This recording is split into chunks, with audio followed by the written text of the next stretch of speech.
Good morning students. पिछले वाले class में हम लोगों ने प्रोजेक्टाइल के थियरी वाले पोर्शन पे काम कर रखा था, तो बेसिक थियरी पर, है ना। तो आज वाले क्लास में मैंने पहले ही बोल रखा था कि न्यूमेरिकल वाला पार्ट शुरू करें, तो शुरू करते हैं, है ना। क्वेश्चन लिखोगे, a body is projected a body is projected with a speed of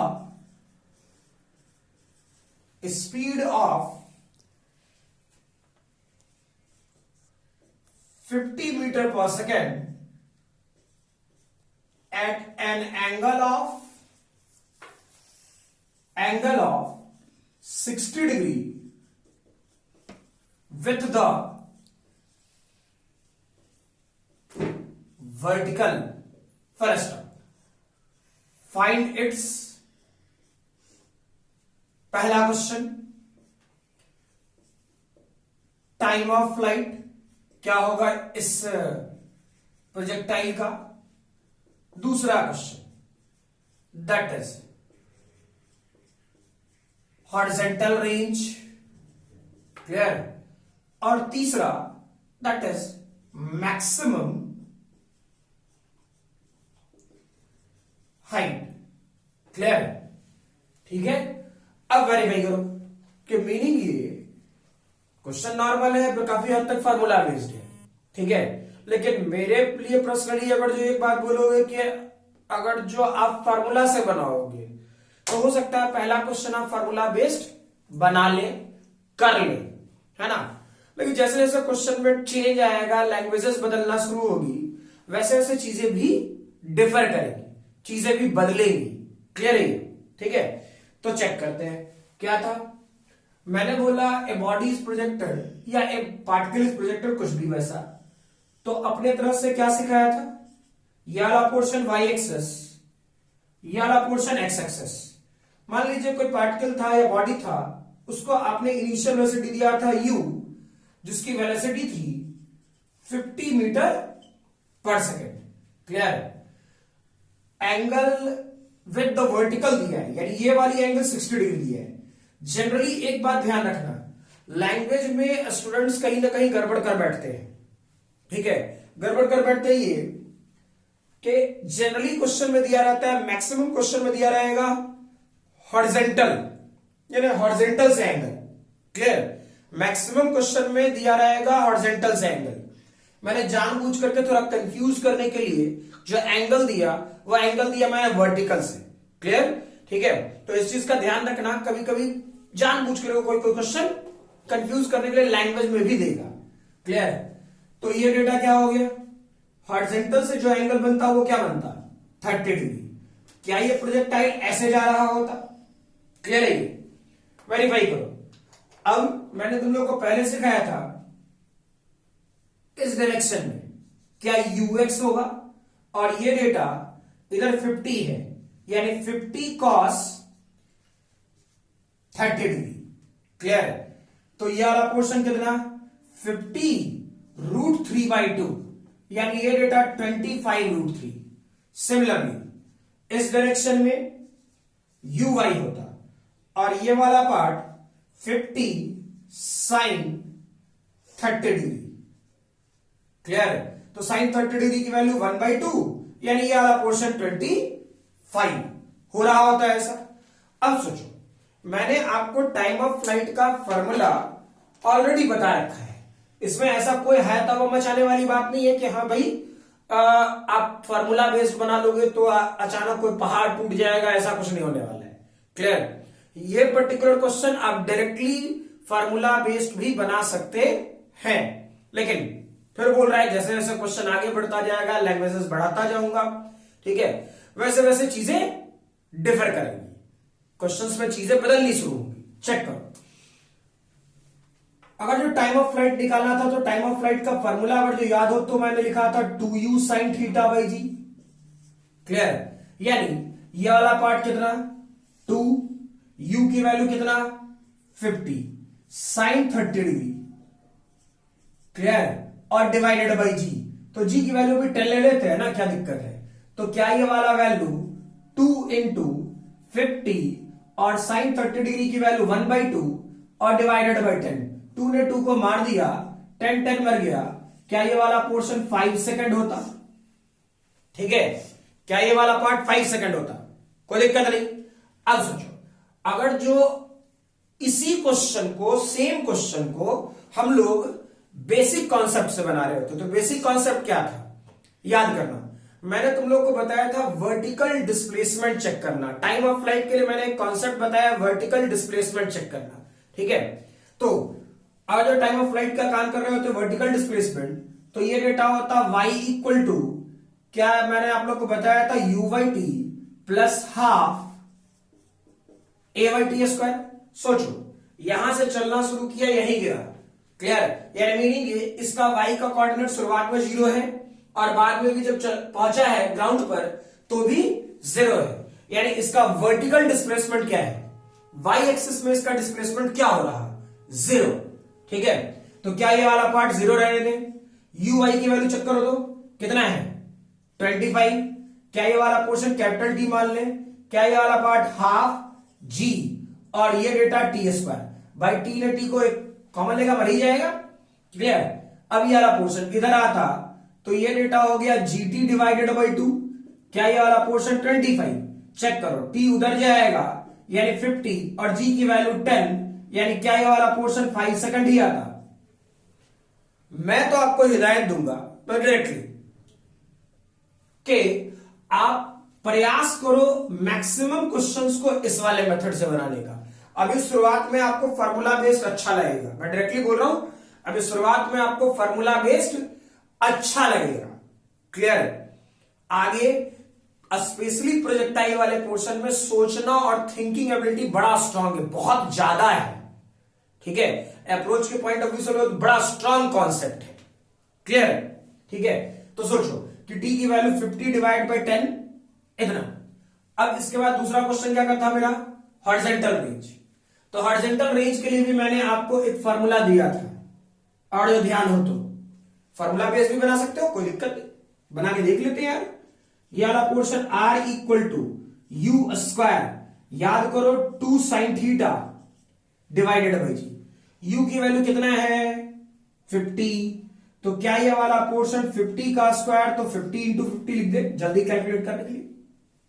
ये डेटा कितना है एंगल 30°, तो 2 थीटा है भाई, तो क्या ये वाला पोर्शन साइन 60° लिख दे, ठीक, और डिवाइड बाई जी, तो ये डेटा 10, एक तो भरी गया। क्या ये वाला पोर्शन 250 और इसका डेटा √3/2, तो चेक करो क्या इसका रेंज की वैल्यू 125 √3 मीटर होता, क्लियर है। ठीक है, लेकिन मैं फिर बोल रहा हूं, आप बेसिक लॉजिक ना भूलें। बेसिक लॉजिक कहने का मतलब क्या, मुझे चाहिए था हॉरिजॉन्टल रेंज, तो हॉरिजॉन्टल रेंज क्या है, हॉरिजॉन्टल रेंज इस प्रोजेक्टाइल का एक्स एक्सिस में चला गया डिस्टेंस है। क्या जो बोले क्लियर है, एक्स एक्सिस में चला गया डिस्टेंस है, ठीक। तो हॉरिजॉन्टल रेंज के लिए क्या कर रहे होते, डायरेक्टली एक्स का जो डिस्प्लेसमेंट है उसमें टाइम ऑफ फ्लाइट जो यानी जो टाइम आया, रीजन तुमने जब सोचना शुरू किया था तो टाइम कितना था 0, जब यहां टकराया तो टाइम कितना हो गया कैपिटल टी, और टकराया तो कैपिटल टी की वैल्यू निकाल के बैठे पड़े हैं दोनों मेथड से। तो हॉरिजॉन्टल रेंज के लिए क्या बेसिक फार्मूला बताए थे, x equal to uxt plus half axt square, ठीक है। क्या यहां पर x की वैल्यू कैपिटल R, ux की वैल्यू चेक करो भाई, ux की वैल्यू कितना है 25√3, इसे रखते ना 25√3, और टाइम तो कैपिटल टी हो जाता। अब ax की वैल्यू 0 होता ही है, पहले ही बता रखे थे, कितनी बार ये बात बोल रखे कि ax की वैल्यू इस वाले पोर्शन में 0 होनी है, ठीक है। तो ax की वैल्यू 0, कोई तकलीफ, क्लियर। और टाइम ऑफ फ्लाइट चेक करो, क्या टाइम ऑफ फ्लाइट 5 सेकंड आया है, यानी क्या ये वाला पोर्शन 25√3 और ये वाला पोर्शन 5, यानी ये डेटा 125√3 मीटर होता। तो या तो इससे बनाओ या फिर इससे बनाओ, बातें सेम है। ठीक है, लास्ट क्वेश्चन इस वाले पोर्शन में क्या करना था, मैक्सिमम हाइट। क्लियर, तो देखते हैं मैक्सिमम हाइट क्या हो रहा होता।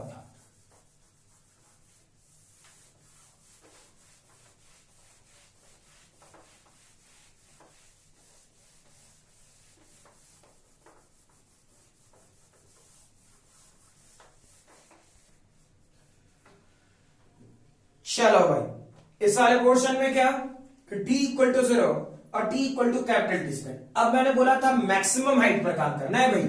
ठीक, तो मैक्सिमम हाइट इस प्रोजेक्टाइल का क्या होता, यह वाला पार्ट कैपिटल H होता।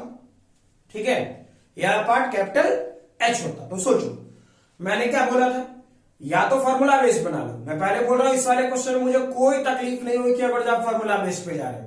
ठीक है, लेकिन मेरी तरफ से हिदायत यही है कि आप टाइम ऑफ फ्लाइट के लिए वर्टिकल डिस्प्लेसमेंट चेक करें। ठीक है, हॉरिजॉन्टल रेंज निकालने के लिए जो टाइम ऑफ फ्लाइट की वैल्यू आया है उसको एक्स के डिस्प्लेसमेंट में पुट कर ले, डिस्प्लेसमेंट वाले फॉर्मूले में पुट कर ले। और मैक्सिमम हाइट निकालने के लिए आप वर्टिकल वेलोसिटी को 0 कर ले। ठीक है, तो चेक करो नॉर्मल पहले फॉर्मूला बेस्ड तीसरे वाले पोर्शन के लिए, तीसरे वाले पोर्शन के लिए एच की वैल्यू क्या हो जाता है, एच की वैल्यू क्या, you square sine square theta divided by 2g बताया गया था। u की वैल्यू कितना है 50, तो 50 का स्क्वायर इतना, क्या ये वाला पोर्शन साइन स्क्वायर 30 डिग्री लिख रहे होते, और ये वाला पोर्शन 2 और g की वैल्यू 10, ये मर गया, ये मर गया 25। यानी क्या ये वाला पोर्शन 125 और इसकी वैल्यू 1 डिवाइडेड बाई 4 हो जाएगा। क्लियर, यानी ये डेटा 31.25 मीटर आएगा भाई। क्या जो बोले क्लियर है? ठीक है, और मैंने क्या कहा, ये तो फार्मूला बेस्ड हो गया, ये तो आंसर जो आया वो फार्मूला बेस्ड हो गया। मैंने क्या सिखाया था, वर्टिकल वेलोसिटी को 0 करोगे, ये कॉन्सेप्ट है। तो क्या कर रहा होता, वेरीफाई करते हैं। क्या ये वाला पोर्शन वी वाई स्क्वायर, ये वाला पार्ट यू वाई स्क्वायर, ये डेटा 2ay into Y, topmost position पे जाकर के वर्टिकल वेलोसिटी क्या हो जानी है 0। यू वाई कितना है 25, तो क्या लिख सकता था 25 इंटू 25। क्लियर, वेरीफाई करो। क्या ये वाला पोर्शन -2gh, यही तो होना है। क्लियर, तो h की इधर लेके आएगा तो h की वैल्यू क्या लिख लेता 25 इंटू 25 डिवाइडेड बाई 2 और g की वैल्यू 10। क्लियर, को लिखकर तो सोचो ये कितने से मर गया 5 से, ये किससे मरता 2 से। चेक कर तो फिर से आया 125 डिवाइडेड बाई 4, वही तो आंसर आएगा। यानी कितना 31.25 मीटर। क्लियर, समझ में? और बार बार मैं कह रहा हूं प्रयास करो, सीधा सीधा जो बेसिक फंडामेंटल है टाइम ऑफ फ्लाइट के लिए वर्टिकल डिस्प्लेसमेंट चेक करें, हॉरिजॉन्टल रेंज के लिए जो टाइम ऑफ फ्लाइट की वैल्यू आई उसको एक्स एक्सिस के डिस्प्लेसमेंट में वैल्यू पुट कर दे टाइम की जगह। ठीक है, और मैक्सिमम हाइट के लिए वर्टिकल वेलोसिटी को 0 करें। क्लियर है? ठीक है, चलिए इस वाले क्वेश्चन को लिखें जल्दी, है ना, जल्दी लिखें।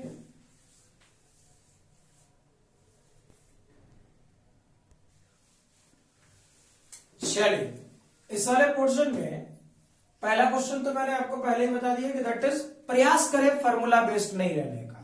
क्लियर, आगे जैसे जैसे क्वेश्चन देता जाऊंगा चीजें थोड़ी डिफर होंगी। जैसे देखो बोला गया a projectile is thrown with a speed of 100 metre per second.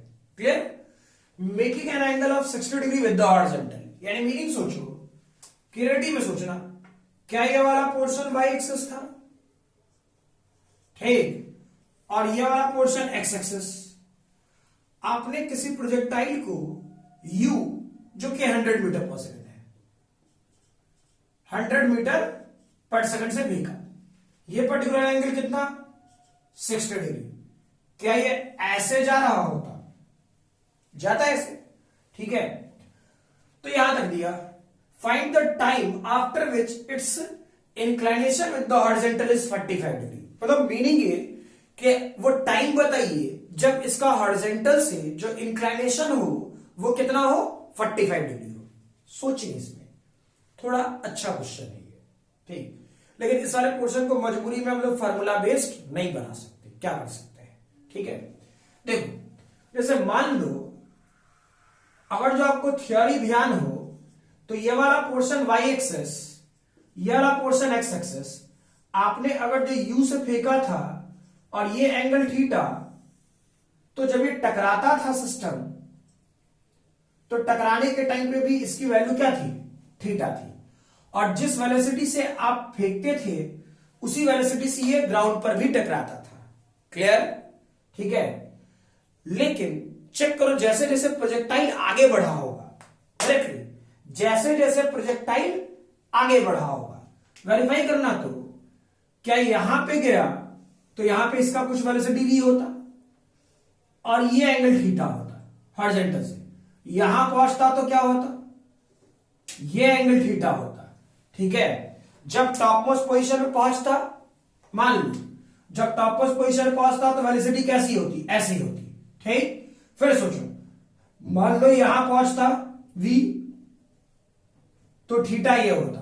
मान लो यहां पहुंचता तो ये एंगल होता। अब तुम खुद सोच के देखो, क्या यहां से ऊपर जाने में थीटा धीरे धीरे करके घट रहा है, ठीक है।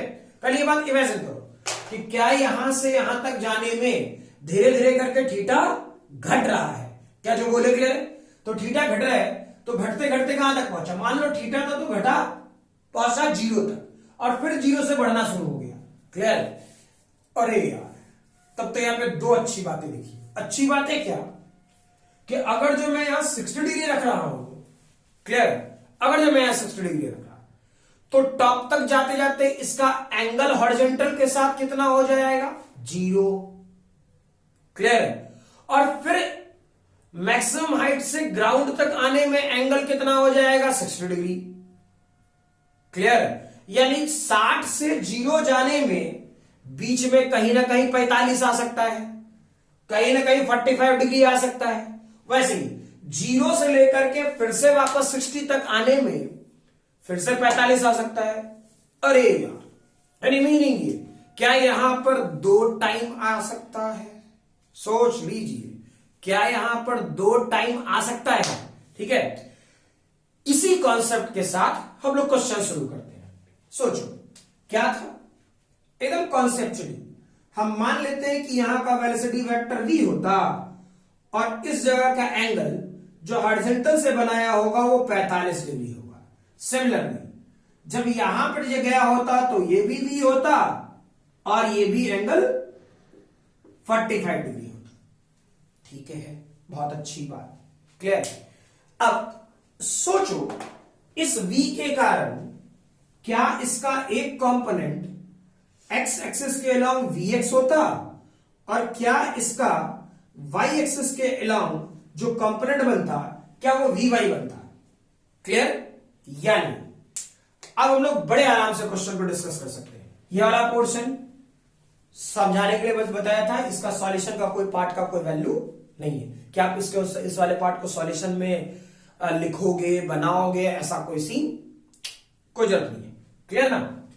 तो वेरीफाई करते हैं, चेक करें क्या हो रहा होता है इस वाले पार्ट में।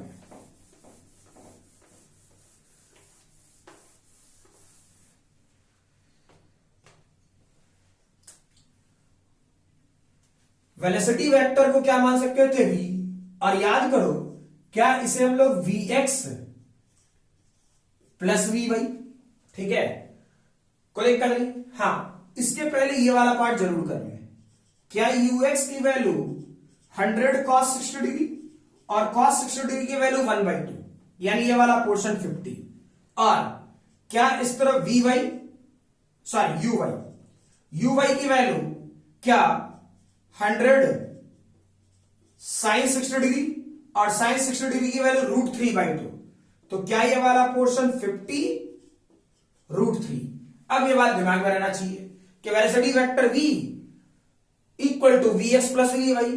तो vx क्या ये वाला portion ux plus axt I cap, vy की वैल्यू क्या uy plus ayt j cap. ठीक है, सोचो तो ux की वैल्यू कितना है 50। ax हमको पता था कि हॉरिजॉन्टल एक्स एक्सिस के डायरेक्शन में जो एक्सेलरेशन की वैल्यू आती है क्या आती है 0। तो हम लिखे ना लिखे कोई फर्क नहीं पड़ता, सिर्फ आई कैप रहने दीजिए। यूवाई चेक कीजिए कितना है 50√3। तो क्या यहां पर ये वाला पोर्शन 50√3 क्लियर। ए वाई की वैल्यू क्या सिखाया गया था -gt क्लियर, और ये वाला पार्ट जी कैप। कोई तकलीफ? ठीक है, अब याद करो, क्या अगर जो तुम tan थीटा या tan 45 डिग्री लिखना चाहो, tan 45 डिग्री, ठीक, और ये मैं कब लिख रहा हूं मैक्सिमम हाइट के पहले, मैक्सिमम हाइट के पहले। रीजन चेक करो, इसमें जो एंगल निकालोगे या जो एंगल घूमा वो कैसे घूमा, पॉजिटिव एक्स एक्सिस से एंटी क्लॉकवाइज। ठीक, तो याद करो अगर जो थीटा की वैल्यू एंटी क्लॉकवाइज है तो थीटा हम लोग पॉजिटिव लेते हैं, क्लियर। लेकिन इस वाले पोर्शन में चेक करो, हॉरिजॉन्टल से इसका थीटा मतलब इसका जो डायरेक्शन है वो नीचे की तरफ है, यानी ये क्लॉकवाइज है, यानी ये वाला 45 डिग्री हम लोग क्या लेंगे माइनस में, और ये वाले 45 डिग्री कैसा लेंगे हम लोग प्लस में। ये बात ध्यान रहना चाहिए, क्या जो बोले क्लियर है? ठीक है, अब सोचो, यानी क्या इस सेक्शन को tan 45 डिग्री को बड़े आराम से हम लोग लिख सकते थे, that is vy by vx। ठीक, और tan 45 डिग्री की वैल्यू क्या होती है 1। क्या यहां पर vx इक्वल टू vy होता, डायरेक्टली जो दिख रहा है वो लिखो, क्या तकलीफ है? क्लियर है? तो सोचो तो vx की वैल्यू कितना है, vx की वैल्यू है 50 क्लियर, और vy की वैल्यू क्या है दिस वन, यानी 50√3, और g की वैल्यू क्यों ना 10t कर देते हैं हम लोग। अरे हाँ ना बोलो, इसको इस तरफ लेके आ, यानी इधर आ जाएगा 10t। क्या ये वाला पोर्शन 50√3 क्लियर, और ये वाला पोर्शन 10, यानी 10 0 0 मर गया। यहां से 5 तो कॉमन लिया ही जा सकता था, 5 कॉमन लोगे तो √3 माइनस 1 सेकेंड। ये पहला टाइम होता कब, जब मैक्सिमम हाइट के पहले सोच रहे होते। ठीक है, मैक्सिमम हाइट के पहले। तो एक आंसर तो इससे आ गया, लेकिन दूसरे आंसर के लिए क्या करना होता वो भी सोच लेते, क्या परेशानी है। दूसरे एंगल के लिए जो tan लिया जाएगा वो -45 डिग्री लिया जाएगा। ठीक है, लेकिन चेक करो, इसके लिए भी vx किधर होगा, इसके लिए भी चाहे तो vx किस तरफ आना है, इसी डायरेक्शन में आना है, और vy किधर आना है नीचे की तरफ। और वेक्टर को पैरेलल ट्रांसफॉर्म कराएंगे तो वेक्टर में कोई चेंज होता नहीं, क्लियर। तो यहां से उठा के इधर करेंगे तो क्या vy इसके लिए परपेंडिकुलर वर्क करेगा, देख लेना। क्या इसको उठा के जब यहां रखेंगे तो क्या vy इसके लिए परपेंडिकुलर की तरह काम करेगा, क्लियर। यानी इस सेक्शन को बड़े आराम से लोग लिख सकते थे vy बाई vx, जो लिख रहे थे वही लिखो ना यार, क्या दिक्कत है। अब tan माइनस थीटा की वैल्यू क्या होता है -tan थीटा, क्लियर। चलो बिल्कुल स्टेप वाइज कर ही देता हूं ताकि गड़बड़ ना हो। तो tan माइनस थीटा की वैल्यू होता है -tan थीटा, यानी -tan 45 डिग्री। और हम लोग को बड़े आराम से पता है यार vy और vx, ठीक है। चलो अभी रहने देते हैं vy बाई vx। अब इसकी वैल्यू क्या हो गया, फील करो, tan 45 डिग्री की वैल्यू 1, माइनस लगा पड़ा है, vx इधर लेके चले आते हैं, तो क्या ये वाला portion -vx must be equal to vy। अरे हाँ ना, अब -vx वेरीफाई करते हैं, -vx यानी कितना, vx की वैल्यू तो 50 था भाई, और ये डेटा क्या, ये डेटा 50√3 और -10t, क्लियर। अब सीधा सीधा 0 0 0 तो वैसे ही मर गया, t को इधर लेके चला, 5 को उस तरफ लेके चला जा, यानी क्या t की वैल्यू 5 कॉमन लिया जा सकता है, और √3 प्लस 1 सेकेंड। क्लियर है, ये कोई दिक्कत नहीं, समझ वाली बात ना। अब सोचो, क्या इस वाले पोर्शन में कोई फार्मूला काम दिया? कुछ भी नहीं। ठीक है, जो काम दिया वो बेसिक लॉजिक, जो आपको पहले क्लास से बताया जा रहा। क्लियर? कि दैट इज, आप लोग प्रयास करें कि आपका Vx और Vy, Ux, Uy, Ax, Ay, अगर जो आपको इतना निकालने आ गया तो प्रोजेक्टाइल के कोई भी क्वेश्चन आपके हाथ से नहीं रुकेंगे। क्या जो बोले क्लियर है? हाँ, बाद में मैं इसका शॉर्टकट मेथड दूंगा बाद में, ठीक है, लेकिन पहले तो कुछ बेसिक चीजें पकड़ लेते हैं ना, उसके बाद कुछ लॉजिकल चीजें करेंगे। क्लियर? चलिए जल्दी से लिखें इसे, जल्दी से लिखें।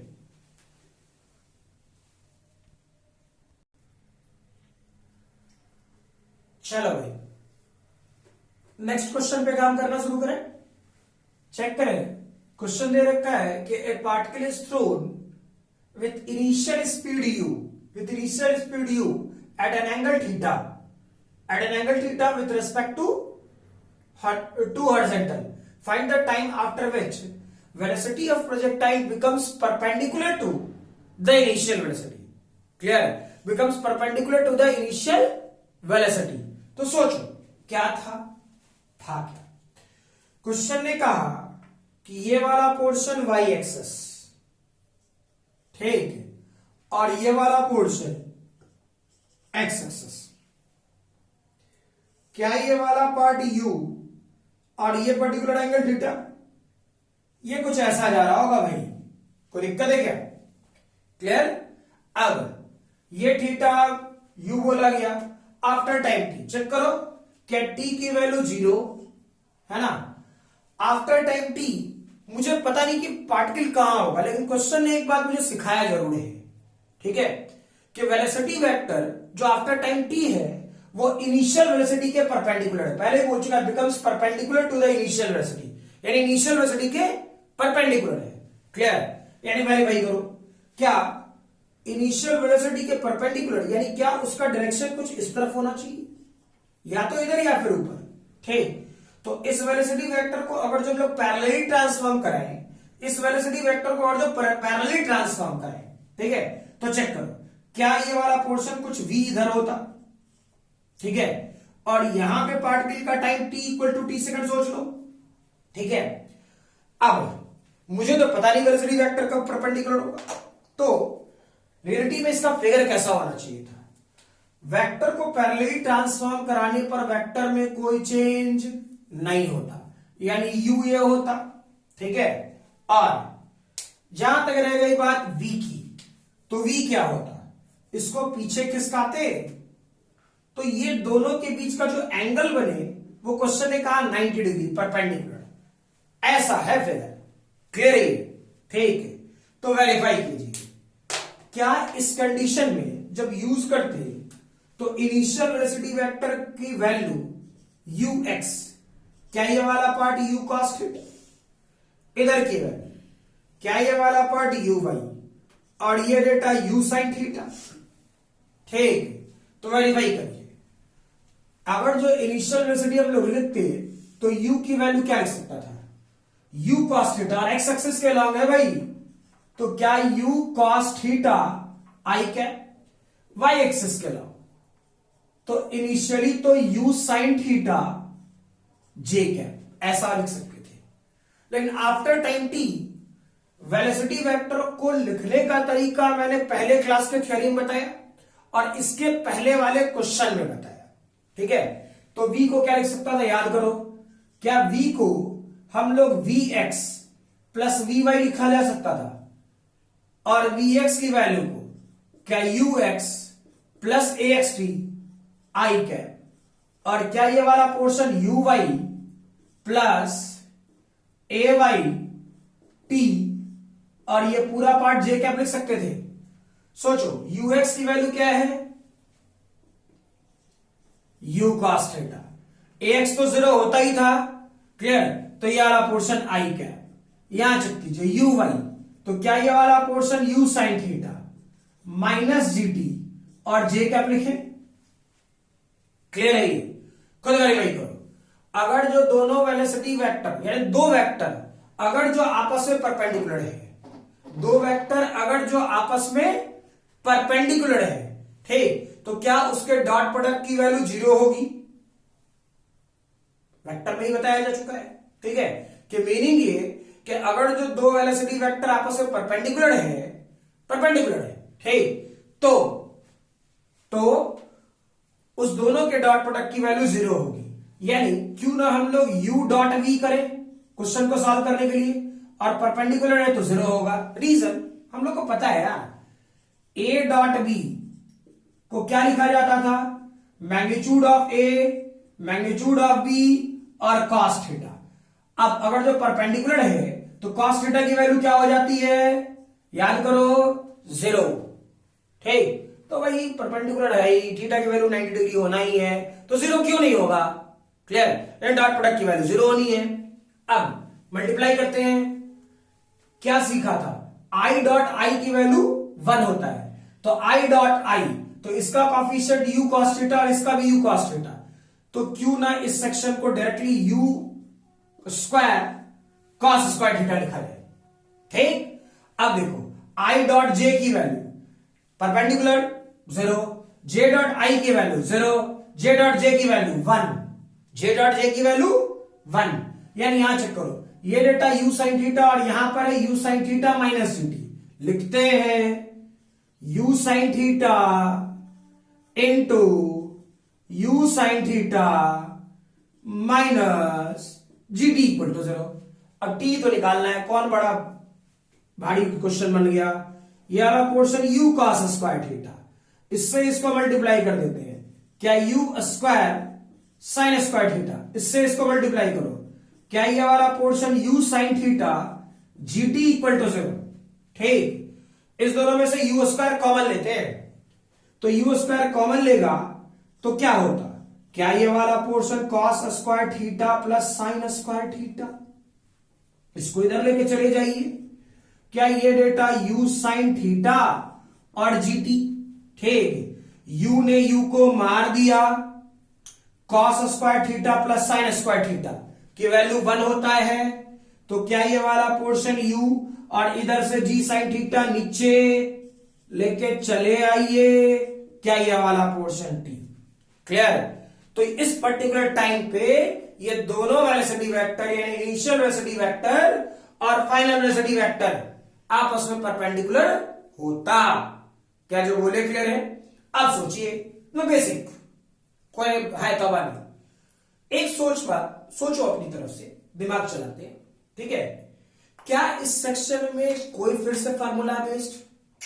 कोई फार्मूला बेस्ड नहीं, बेसिक लॉजिक जो हम लोग को पता होना चाहिए, और वो पहले क्लास से ही फार्मूला बेस्ड 1 2 3 4 क्वेश्चन में लग जाएगा। जैसे जैसे आगे बढ़ता जाएगा न्यूमेरिकल, जैसे जैसे काम आगे बढ़ती जाएगी, वैसे वैसे आप लोग को एप्लीकेशन वाले पोर्शन पे क्वेश्चंस में कराता रहूंगा, उसका टेंशन नहीं लेना है, क्लियर। कुछ टफर क्वेश्चंस भी होंगे, कुछ आसान भी होंगे, ठीक है, लेकिन धीरे धीरे, क्लियर। चलिए लिखे इसे, जल्दी लिखे।